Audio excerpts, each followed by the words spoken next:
very scared, and there was a huge danger on me. I came here to be safe. I abandoned all my fortune. I lost all my properties in Syria. But I want to feel safe. I'm not coming here for money. You see, their argument, or at least some of them, say that we're not the far right. We're actually, it's about fairness for some of them, that it doesn't seem fair that the people coming in the diggings are basically jumping the queue. That's the argument. Are they? Are they jumping the queue? Or is that just far right rhetoric? I mean, you can't believe everything they say. This is the problem. You know, it's... No, but what they mean by that is that they're not coming in through legal, official routes. Is that there really are no ways of claiming asylum in the UK legally. And that's for the simple reason that to claim asylum in the UK, you first have to reach the UK. There's no asylum visa.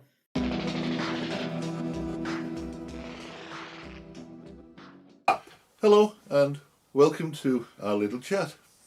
Today I'll be talking to myself. Some might say that's all I ever do anyway, so please welcome my guest, Stuart Sorensen.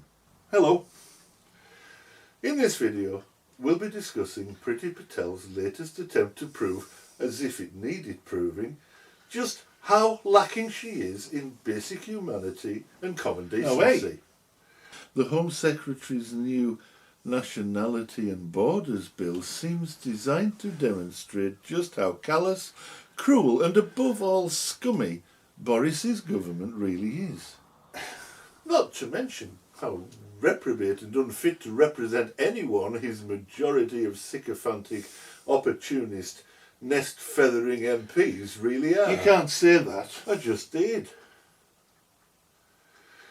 It's a new law made by elected MPs. Who are you to slag it off? Who am I?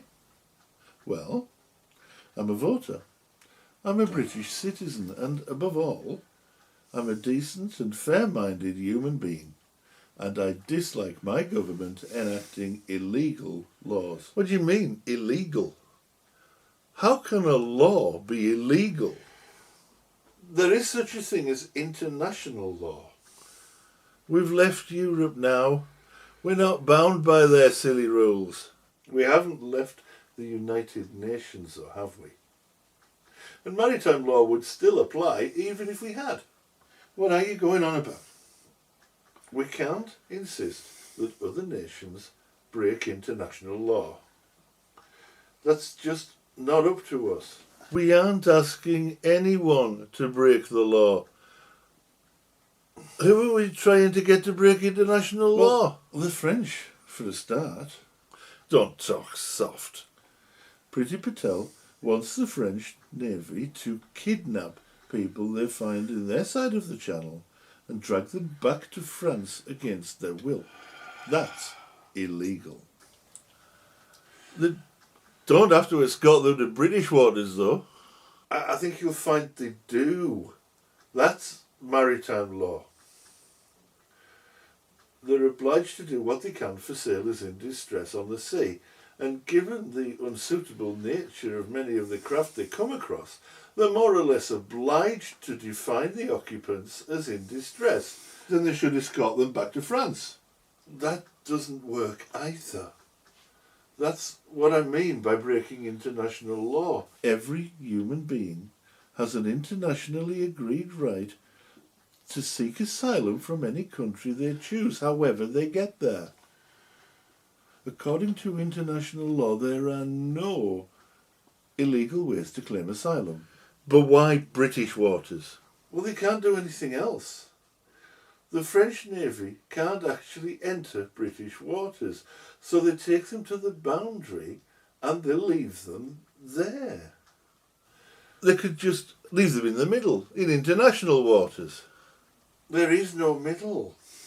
The channel is so narrow, French waters end where English waters begin. So the French escort them, as is their duty, to the limits of French territory, which also happens to be the border with English territory. But they've just come from France, crossed who knows how many other countries to get there. They're supposed to claim asylum in the first safe country they come to. That's international law too. Actually, It isn't. And for good reason. If it was, coastal countries like Italy, Malta, Greece would end up taking everyone who crossed the Med, while countries like Germany, France and the Scandinavian countries would never take anyone.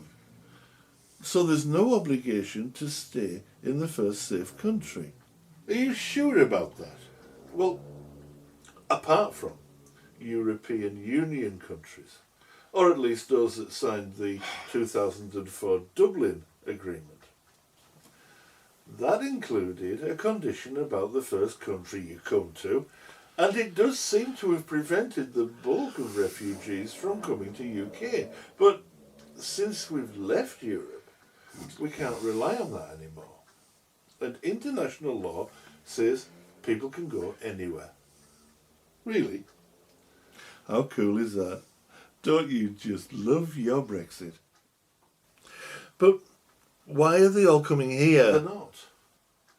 Actually, the UK takes far fewer than many other countries and way below the number we agreed to. No, you're dead wrong there.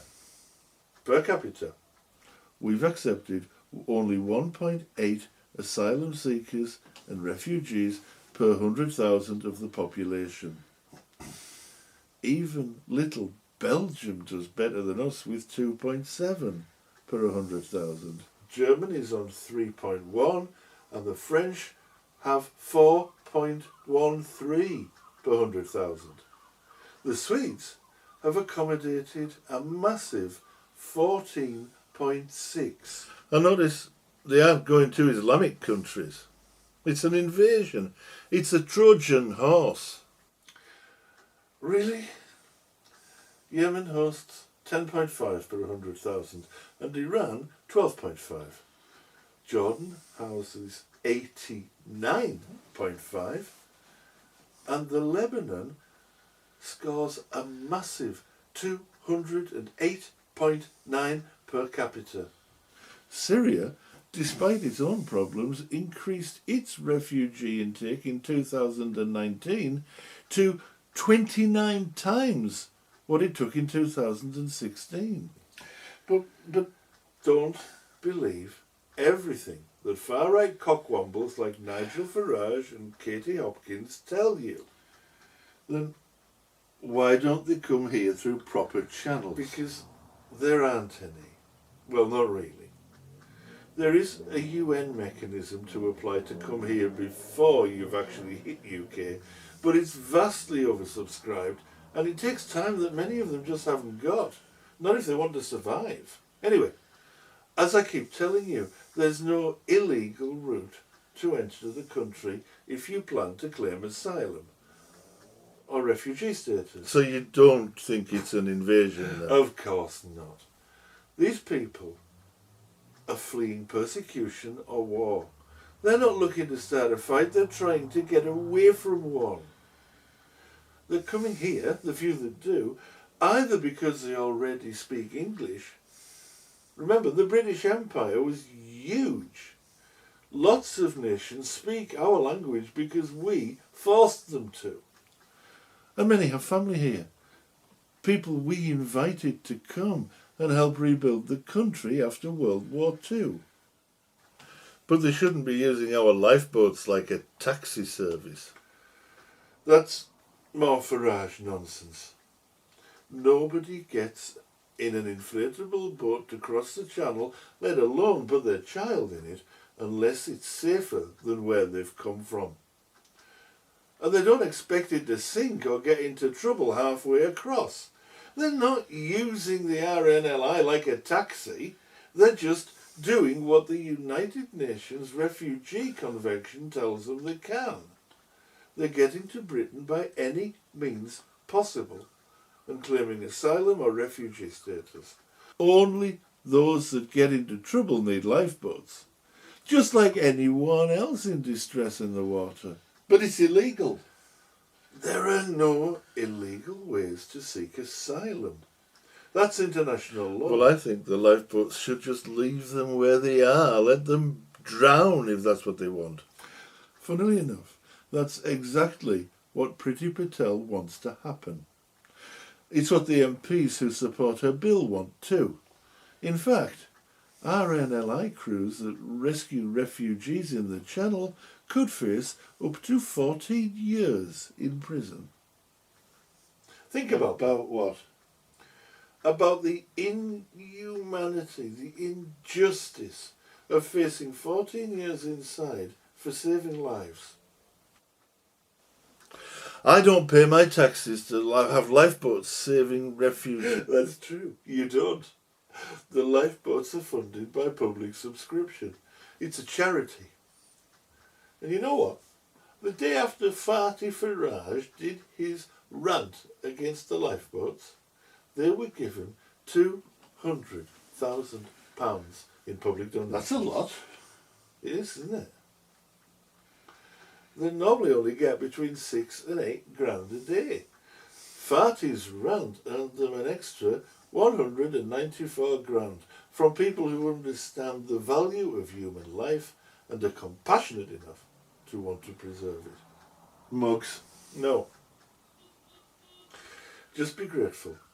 You've never needed saving like that. But if ever you do, you'd better have your passport with you or they might not let you on board. Really? No. They'll keep saving people. And they won't be asking for identity checks before they do. That's maritime law. The government's also obliged to ensure there's provision for distressed seafarers, so if the lifeboat crews do all get banged up, they'll have to send the Navy in. No way! It'll be interesting to see Not So Pretty try to have the fleet commander locked up for rescuing drowning civilians. I'd pay money to see her humiliated in a court like that. Didn't she say she'd send gunships to drive them away? Yeah, she did. That didn't last long either. We can't just go around shooting civilians. Now that really would be illegal. Not to mention risking starting a war with someone. What? Over a boatload of refugees? Over a policy of murdering innocent human beings.